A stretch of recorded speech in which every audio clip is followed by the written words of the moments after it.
तुला जर तसं दिसत असेल तर ते निव्वळ एक मृगजळ आहे.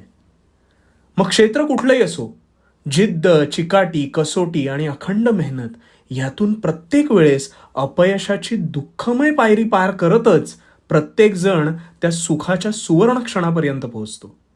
आणि ह्या सततच्या अपयशामुळे मिळालेल्या यशातून सुखाची उंजळ भरत असते. सुखाची किंमत दुःख झेलल्याशिवाय कळत नाही रे. त्यामुळे दुःख तुझ्या वाट्याला नाही तर प्रत्येकाच्या वाट्याला आहे. फक्त जे यशस्वी आहेत त्यांनी त्या प्रत्येक दुःखाच्या पायरीवर आरूढ होऊन सुखाचा मार्ग शोधला.